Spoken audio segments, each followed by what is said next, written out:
먼저 중증장애인 활동 지원과 재활치료 지원 대책에 대하여 질문을 드리겠습니다.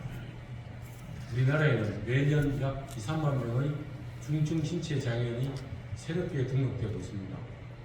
2023년 9월 현재 경북도에 등록된 장애인은 18만여 명이며 중증 장애인은 6만 5천 명으로 전체 장애인의 36%에 달합니다.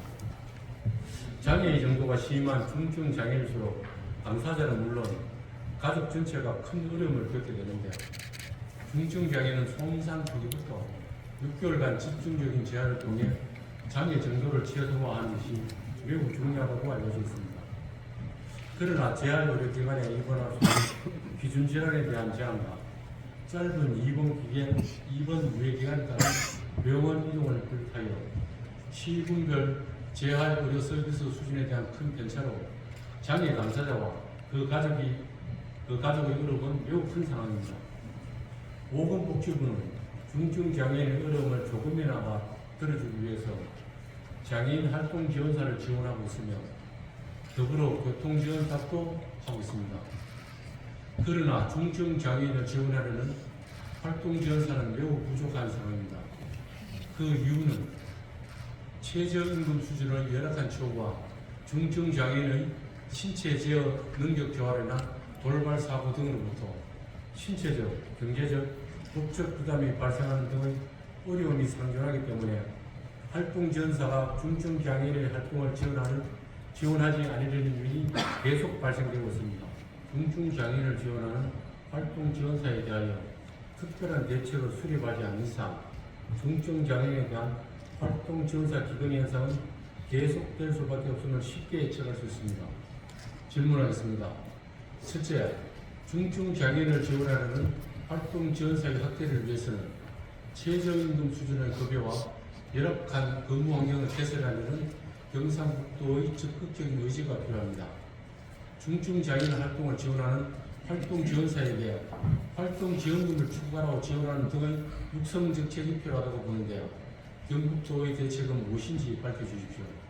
둘째, 도내 65세 이상 고령의 중증 장애인 지원도 시급한 문제 중에 하나입니다.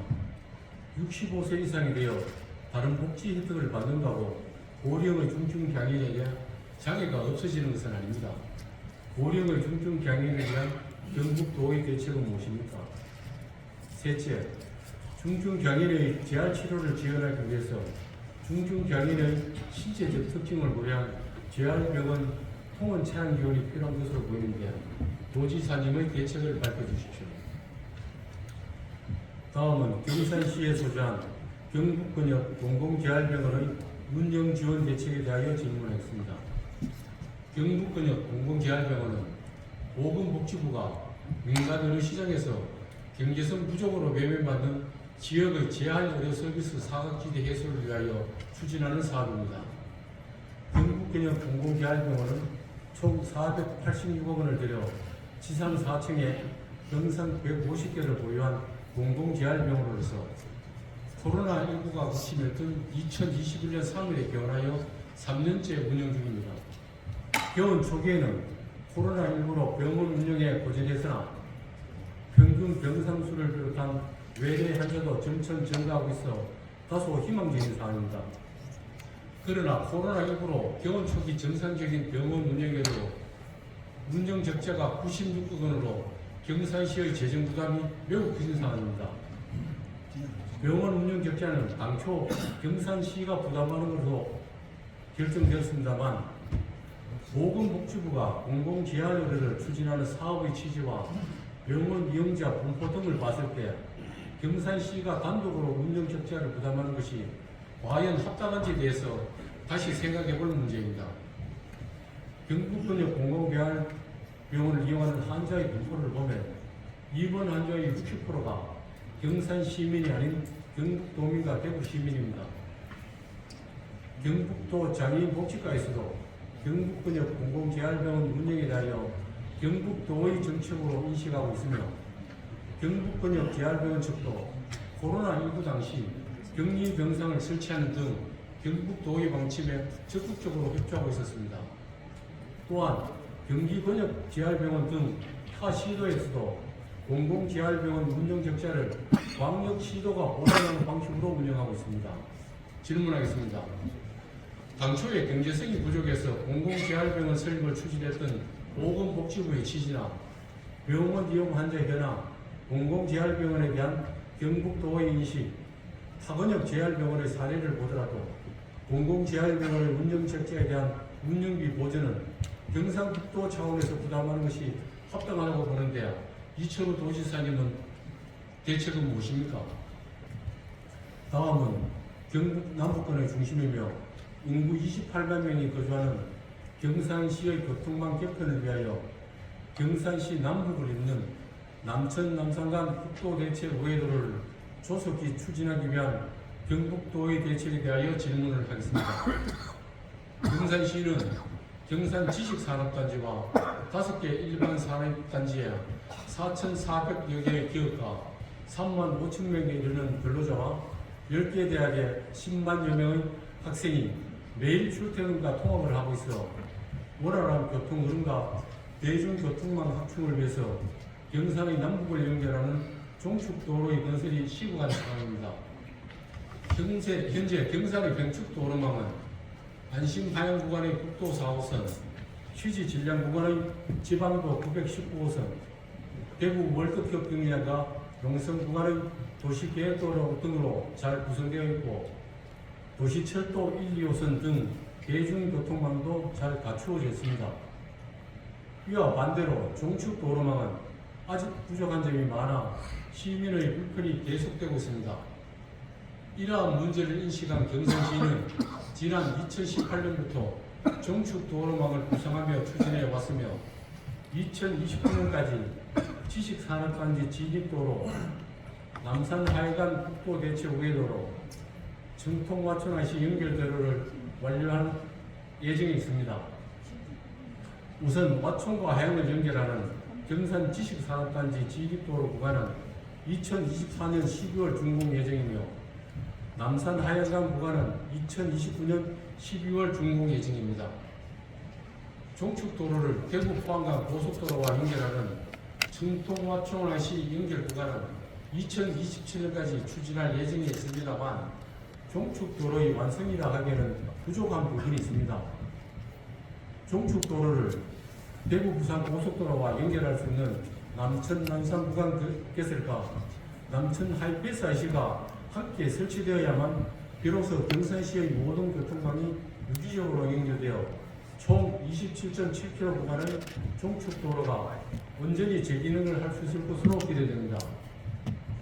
이를 위해서 경산시는 남천 하이패스 IC 설치에 대한 타당성 조사 용역이 완료되는 즉시 국토교통부에 고속도로 연결 허가를 신청하는 등 2027년 12월 개통을 목표로 준비하고 있어 남천 남산 구간 사업과 연계된다면 비로소 경산의 중행축 도로망이 완성되는 것입니다. 질문하겠습니다. 첫째, 와천 남천 종축도로 양 끝은 각각 대구 포항고속도로와 대구 부산 고속도로로 연결되어 경산 지식산업단지와 경산 1단지부터 4단지를 비롯해 화장품 특화단지점을 연결하는 도로망이 구축되고 막힘없는 산업물류수송과 원활한 출퇴근 및 통학 환경 구축을 통해 경산과 인근 시군이 함께 균형 발전할 수 있는 국제가 될 것으로 예상되는 만큼 남천 경산 간 국도대책의회도로 사업이 제6차 국도국지도 건설 계획에 반드시 반영될 수 있도록 1순위로 올려 중앙부처와 적극 소통하는 등 경북도 차원의 선제적 대책이 필요하다고 보는데 지사님의 입장은 무엇인지 밝혀주십시오. 둘째, 경산 남북을 연결하는 종축도로의 건설과 도시철도 1호선과 2호선을 연결하는 순환선 구축, 도시철도 3호선 연장사업 등의 교통망을 개편하여 동남북권 발전의 토대를 마련해야 할 것으로 보는데 지사님의 견해는 무엇입니까? 마지막으로 경북도 내 심리적 위기 학생 지원 대책에 대하여 윤종식 교육감께 질문하겠습니다. 본 의원이 교육위원회 위원으로서 도정 질문을 통해 심리적 위기 학생 지원 대책에 대하여 학생, 학부모, 교직원을 비롯한 선배 동료 연인들과 함께 고민하고 자살로 이어지는 학생에 대한 안타까운 피해를 줄이고자 하는 의지임을 헤아려 주시기를 부탁드리겠습니다. 보시는 바와 같이 경상북도교육청은 심리적 위기 학생을 지원하기 위한 다양한 정책을 추진하고 있습니다. 그럼에도 불구하고 2016년 이후 경북도 내 학생의 자살은 지속적으로 증가되어 왔습니다. 2016년부터 2024년 8월까지 약 8년간 도내 자살 학생은 66명에 달하며 2024년 올해 8월까지 자살 학생 수가 18명이나 되고 있습니다. 경상북도교육청은 다양한 정책을 추진 중임에도 불구하고 자살 학생 수가 증가하는 이유에 대해서 되돌아봐야 할 시점이라고 생각합니다. 본의원이 교육위원으로서 약 1년 반 동안 관련 정책을 살펴본 결과 경북교육청의 심리적 위기 학생 지원 정책을 한마디로 보여주기식 정책백과점이며 찍어내기에 바쁜 페이퍼 정책이었다고 평가하면서 교육 현장의 주요 문제점에 대하여 살펴보겠습니다. 우선 학생이 필요한 상담을 적기에 받을 수 없는 환경입니다. 914개 학교 중 467개 학교에는 상주하는 상담교사가 없어 위센터의 전문 상담교사가 순회하는 상황입니다. 두 번째는 2023년 학생 정서 행동 특성검사 조치 결과에 따르면 자살 위험이 높은 학생이 745명이나 되며 관심군을 포함하면 3,300명에 이르는데도 최근 5년간 자살한 학생 중 교육 현장의 상담센터를 통한 상담한 사례는 26명에 불과합니다. 세 번째, 위센터는 전문 상담 인력이 153명이나 있습니다.